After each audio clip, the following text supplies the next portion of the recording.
Kekalahan sebelumnya yang dirasakan Sinuna dan rongrongannya tak membuat mereka jera. Mereka kembali merencanakan sesuatu dengan menuduh Maru menggunakan tuduhan palsu dan berniat memenjarakannya. Untuk melakukan itu, Sinuna dan pengacara Anta berdua. Ia juga bekerja sama dengan seorang jaksa kenalannya, yang mungkin jaksa tersebut jaksa korup. Dan rencana itu mereka jalankan dengan mendatangi rumah Maru. Seperti pada aksi penggerebekan lainnya, Maru diminta menyerahkan diri dan diminta ikut ke polsek untuk menjelaskan kasusnya. Awalnya saat mendengar penjelasan jasa gadungan tersebut, Maru kaget, tapi setelahnya ekspresi Maru berubah. Ia malah lebih santai. Bahkan ia dengan entengnya meminta gerombolan jaksa itu untuk menunggu Maru selesai makan. Berbeda dengan Maru, Enggi yang juga mendengar semuanya malah panik. Melihat Maru yang begitu santai membuat Enggi semakin panik. Ia marah-marah kepada Maru. Enggi juga mempertanyakan solusinya. Lagi dan lagi Maru menjawab itu dengan santai sambil cengengesan. Tapi tak lama ekspresinya berubah serius menghubungi Sinuna dan memintanya bertemu. Setelah menghubungi Sinuna, akhirnya Maru menemui gerombolan jaksa tadi. Dan jaksa tersebut benar-benar Maru permainkan. Maru dengan gayanya menolak jemputan jaksa tersebut dengan dalih kalau mereka ingin menangkapnya, mereka harus membawa surat penangkapannya. Mereka yang tak membawa surat yang diminta Maru sukses membuat mereka kesal. Setelah mempermalukan gerombolan jaksa kurang cerdas tadi, ia menemui Sinuna. Dan Sinuna menyambut Maru dengan santai sambil makan-makan. Tak ada tawaran makan untuk Maru saat itu. Sinuna malah pura-pura amnesia dengan mempertanyakan pertanyaan klasik. Maru yang mendengar basa-basi dari Sinuna tersebut sukses membuat Maru menyindirnya dengan perkataan kalau otak pas-pasan jangan sok cerdas lah, mungkin begitu kira-kira. Tak tanggung-tanggung sindiran itu sampai membuat Sinuna kena mental. Dan terungkap Sinuna tadinya berniat menjebak Maru dengan tuduhan palsu, mengambil dokumen perusahaannya dan menjual ke perusahaan rivalnya. Tapi Sinuna nyatanya punya kartu cadangan untuk menyeret Maru ke penjara. Dan strategi itu menggunakan pekerjaan masa lalu Maru yang seorang pekerjaan gelap. Dan Sinuna sukses mendapatkan semua informasi tentang pekerjaan masa lalu Maru tersebut. Setelah mengatakan semua rencana jahatnya tersebut kepada Maru, Sinuna merasa di atas angin. Dan sekarang giliran Maru yang gondok. Dan ancaman Sinuna tersebut benar-benar terjadi. Itu dibuktikan setelahnya Maru digiring ke polsek setempat. Mendengar info kalau Maru diringkus polisi, disitulah senyum Sinuna semakin lebar dan merasa menang. Tapi tak lama dari itu ia dihubungi salah satu anak buahnya yang sukses membuat Sinuna terheran-heran. Bagaimana tidak, Sinuna mendapatkan laporan kalau Maru di sana senang-senang saja katanya saat diperiksa jaksa. Dan yang lebih mengagetkan lagi, Maru dengan sukarela meminta jaksa yang menginterogasinya untuk meneruskan investigasinya dengan dalih kalau Maru ingin nama baiknya kembali pulih. Dan yang anehnya saat mengatakan itu ekspresi Maru benar-benar santai. Dan seolah-olah apa yang Maru lakukan tersebut adalah rencananya untuk melakukan sesuatu yang besar sebagai counter attack kepada Sinuna. Dan benar saja paginya Sinuna kembali dikagetkan dengan kedatangan Maru di kantornya. Karena sebelumnya Sinuna menebak kalau Maru tak akan datang kembali ke kantornya. Tapi nyatanya sekarang ia malah disambut Maru dengan senyuman seolah gertakan Sinuna yang berniat menjebloskan Maru ke penjara itu sebagai kentut saja. Bahkan Maru malah mengancam Sinuna dan pengacaraan. Dengan hasil investigasi jasa suruhan Sinuna sendiri. Maru mengancam kalau hasil investigasi itu dimuat di media massa, apa yang akan terjadi katanya. Tapi sayangnya otak Sinuna dan pengacaraan tak sampai untuk mencerna ancaman Maru tersebut. Mereka malah bingung. Sebelum kejutan itu terlihat, malamnya Sinuna menemui Enggi. Ia membicarakan kisah-kisah yang membuat ingatan Enggi kembali terbayang, yang saat itu membuat Enggi panik dan jatuh pingsan. Maru yang baru sampai di rumahnya melihat Enggi seperti itu diperparah dengan adanya Sinuna membuat Maru geram. Bahkan Maru sampai mendorong Sinuna menjauh dari Enggi dan mengabaikannya. Bisa ditebak perasaan Sinuna saat itu pasti perasaannya sangat hancur. Saat ia merasakan pelakuan orang yang disukainya berbeda ketika memperlakukannya dan memperlakukan Enggi yang terlihat peduli. Enggi yang tak sadarkan diri dibawa ke rumah sakit. Tapi setelahnya Enggi sadar ia kembali aneh. Ia tak mengenali Maru. Bukan hanya tak mengenali Maru, Enggi menjelma menjadi sosok yang sangat aneh. Contohnya saja, Enggi berjalan sendiri seperti orang linglung. Tak cukup sampai di situ, ketika Maru memperlihatkan foto keduanya untuk membuktikan kalau Maru dan Enggi sangat dekat, Enggi malah ngamuk. Sinuna yang tahu kondisi Enggi yang saat ini membuatnya semakin curiga. Kecurigaan tersebut diperjelas dengan informasi dari pengacaraan yang mempunyai beberapa bukti bahwa Enggi sedang sakit. Dan gara-gara itu juga otak licik si Nona berputar dan menemukan jalan liar untuk kembali mengambil alih posisi Enggi dengan cara membuat rapat dadakan anggota direksi dengan tema Mosi tidak percaya kepada Enggi. Begitu rencananya. Yang pasti setelahnya si Nona mencoba meyakinkan diri kalau Enggi benar-benar seperti dugaannya. Si Nona mencoba menemui Enggi untuk memastikan itu. Tapi lagi-lagi apa yang dilakukan si Nona tersebut berakhir sakit hati karena lagi-lagi ia melihat Maru mencegahnya dan mengusirnya. Bukan itu saja, seolah tahu kalau si Nona kesana berencana sesuatu, Maru benar-benar ngamuk. Bukan hanya ngamuk, Maru juga mengancam si Nona kalau sampai menyentuh Enggi, si Nona bakal merasakan seorang Maru yang sesungguhnya, katanya. Dan Maru berkata seperti itu dengan tampang seram sambil mencengkram kerah baju si Nona. Sebenarnya sifat Maru barusan terlalu berlebihan terhadap si Nona. Dan bisa dimaklumi juga Maru seperti itu mungkin frustasi karena melihat kondisi Enggi yang semakin memprihatinkan. Yang saat ini Enggi tak mau makan, kerjaannya marah-marah. Walaupun begitu Maru tetap sabar menghadapinya. Tapi sesabar-sabarnya Maru, ia juga bisa gedek melihat Enggi terus-menerus membuang-buang makanan. Maru tahu semua tentang kondisi Enggi bukan hanya melalui perasaannya. Maru juga tahu secara medis. Ia tahu kalau Enggi seperti itu karena Enggi terus-menerus ketakutan dengan bayangan-bayangan menyakitkan tentang Maru. Yang akhirnya Maru meminta Enggi melampiaskannya langsung kepada Maru. Setelah Maru mengatakan itu, Enggi langsung teriak-teriak sendiri di kamarnya. Di saat yang sama kondisi Maru juga memburuk yang berakhir keduanya benar-benar dalam kondisi yang sama. Tapi paginya apa yang dilakukan Maru kemarin membuahkan hasil. Enggi kembali berubah. Ia menemui Maru dengan sikap seperti Enggi yang biasanya. Bahkan sekarang ia lebih semangat. Tapi lagi-lagi Maru menyinggung tentang bayangan Enggi yang memposisikan Maru sebagai orang jahat. Maru bertanya bagaimana kalau bayangan tersebut benar adanya, kalau Maru orang yang seperti Enggi bayangkan. Dan jawaban Enggi sukses membuat Maru lega. Tak mungkin, katanya. Maru juga meminta Enggi jangan terlalu memaksakan diri untuk mengingat semua, biarkan mengalir saja, katanya. Tapi Enggi tak mau, ia ingin segera tahu kisah cinta ia dan Maru itu seperti apa. Dan untuk mewujudkan keingintahuan tersebut, sekarang Enggi tak mau menghindar lagi. Enggi sekarang mencoba menghadapi semuanya dengan cara tak lagi bersembunyi dan mulai bekerja sebagai pemimpin perusahaan. Si Nona dan pengacaraan yang melihat Enggi tersebut sampai bengong. Merasa terancam, si Nona langsung mempraktekkan rencana yang sudah disusun untuk menjatuhkan Enggi dengan cara menipu Enggi. Enggi diminta bernegosiasi dengan calon investor perusahaannya yang kata si Nona bernama A. Padahal faktanya orang tersebut bernama B.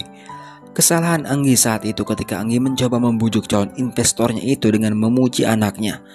Padahal anaknya si pengusaha B ini sudah tak ada dan itu membuatnya tersinggung. Sampai-sampai meluapkan kekecewaannya terhadap Enggi. Walhasil investor yang dibutuhkan perusahaannya tersebut kabur. Dari situlah Enggi sadar kalau ia sudah terjebak dengan rencana ibu tirinya. Ia juga sadar kalau ibu tirinya memberikannya informasi palsu. Dan dugaan Enggi benar, rencana si Nona memanglah seperti itu, yaitu mencari kesalahan Enggi dan menjatuhkan Enggi di meja rapat nanti. Si Nona yang mendengar rencananya berhasil tersebut sampai lupa diri.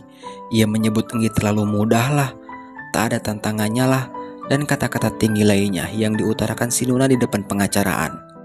Sedangkan Enggi ia masih larut dalam kesalahannya barusan. Enggi depresi.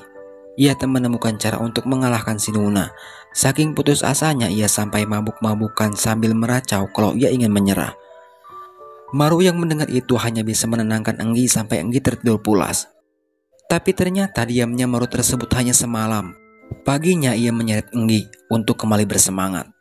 Dalam kamus Maru tak ada pertandingan yang tak bisa ia menangkan, katanya.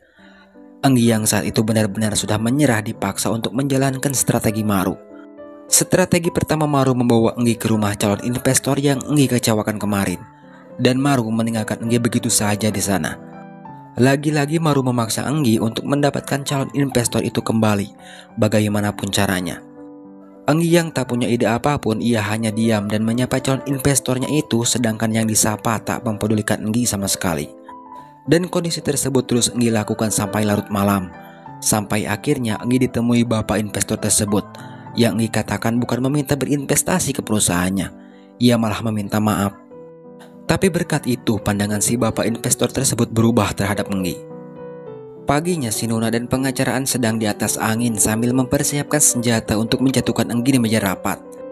Dan ekspresinya berubah ketika si bapak investor yang diharapkan Sinuna gagal malah menghubunginya, memberitahukan kalau ia siap berinvestasi di perusahaan Taesang. Mendengar itu membuat Sinuna kesal. Tambah kesal lagi saat orang itu meminta Sinuna untuk memberikan tanggung jawab investasinya kepada Enggi sambil memuji Enggi. Merasa kalau rencananya gagal, saat itu juga Sinuna akhirnya mengeluarkan rencana andalanya. Ia meminta pengacaraan untuk sesegera mungkin mengadakan rapat dewan direksi dan berniat membeberkan semua bukti kalau Enggi hilang ingatan. Baru saja Sinuna berniat membeberkan bukti-bukti tersebut, ia terlebih dahulu mendapatkan pesan dari Maru dengan tulisan mengancam. Yang akhirnya rapat tersebut ditunda dan Sinuna menemui Maru.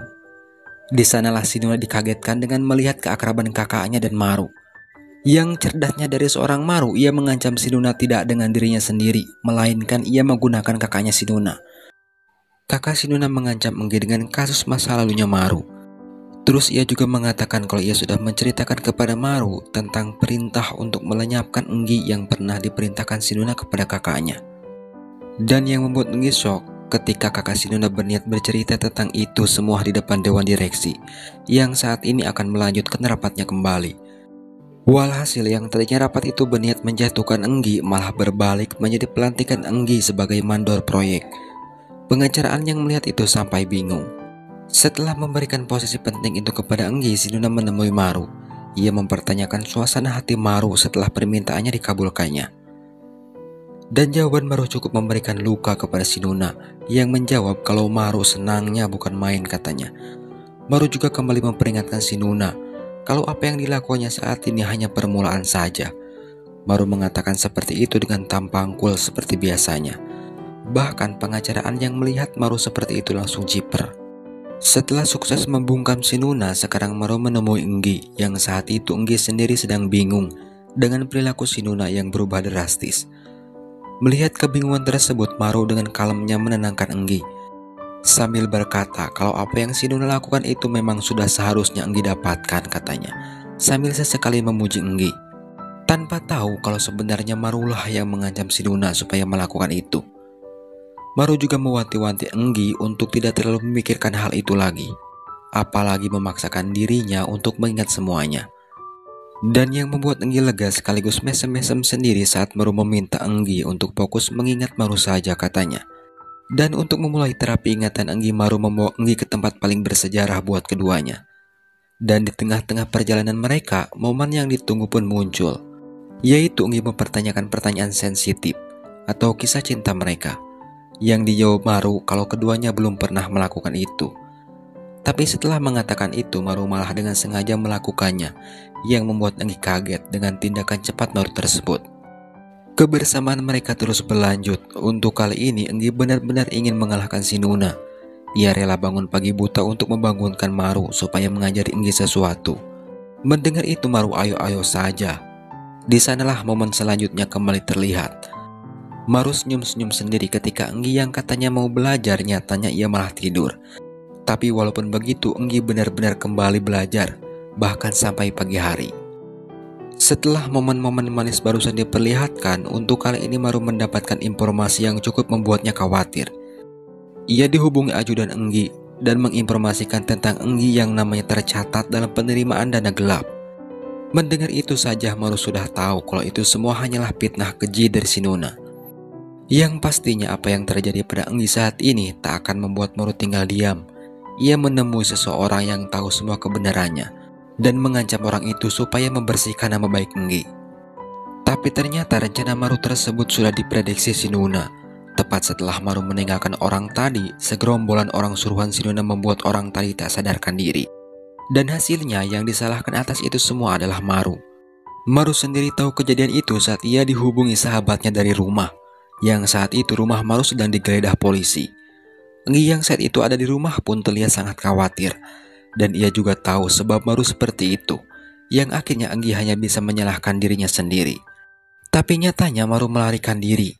Ia pergi ke rumah Sinuna, yang membuat Sinuna kaget melihat kedatangan Maru tersebut. Sinuna juga mempertanyakan kenapa Maru berada di sana, seolah ia tak tahu apa-apa. Maru yang tahu itu merasa muak dengan tampang Sinuna tersebut. Dan nyatanya Maru ke sana bertujuan untuk mengancam si Nuna. Ia meminta nama Enggi dibersihkan. Dan satu lagi, ia meminta si Nuna meminta maaf dan berlutut di depan Enggi. Dan sudah bisa ditebak kalau si Nuna tak mungkin melakukan itu. Malahan si Nuna berhasil membalikkan keadaan dengan menjebak Maru, yang nyatanya sedari tadi di rumah si Nuna sudah dikepung oleh segerombolan polisi. Walhasil Maru sekarang tak bisa lolos lagi. Dan setelahnya terungkap fakta bahwa apa yang terjadi pada Maru tersebut adalah ulah dari pengacaraan yang tanpa persetujuan si Nuna. Walhasil bukannya pengacaraan mendapatkan pujian seperti yang diinginkannya, pengacaraan malah mendapatkan olok-olokan dari si Nuna. Tak lama dari itu giliran Enggi yang menemui si Nuna. Ia meminta si Nuna membebaskan Maru. Ia juga mempertanyakan apa yang diinginkan si Nuna, perusahaan atau apa katanya. Enggi siap memberikannya kepada si Nuna. Mendengar dan melihat Enggi seperti itu membuat si Nuna takjub sekaligus marah. Mungkin sekarang si Nuna melihat seperti apa itu cinta sejati yang sebenarnya, yang sekarang sedang diperlihatkan oleh Enggi di depan matanya. Dan setelah selesai ribut dengan si Nuna, Enggi kembali bertemu dengan mantan kekasihnya yang sengaja menemuinya. Awalnya Enggi menolak sampai akhirnya ia dengan terpaksa mendengarkan dongeng dari mantan kekasihnya tersebut. Mantan kekasihnya Enggi terus-menerus bercerita tentang petualangan cinta keduanya. Tapi apa yang didengar dan dibayangkan Enggi berbeda saat mantan Enggi bercerita. Kilasan masa lalu Enggi mulai teringat, bukan dengan mantan yang sedang bercerita di depannya, melainkan itu adalah Maru. Kalau melihat gelagatnya Enggi saat ini, sepertinya ingatannya sudah pulih kembali.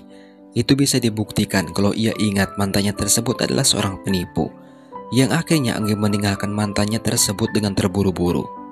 Sedangkan di lain sisi, Maru dibebaskan dari penjara oleh si Nuna. Tepat saat ia berada di depan kantor polisi, Maru disambut oleh Enggi, yang tiba-tiba saja mengatakan kalau Maru seorang pembohong. Usut punya usut, saat Maru akan melakukan momen mengasihkan bersama Enggi beberapa waktu yang lalu, Maru mengaku kalau ia belum pernah melakukan itu. Dan sekarang Enggi yang mampu mengingat semua itu membuat Maru terdiam kaget. Dan Enggi terus-menerus membahas soal momen tersebut.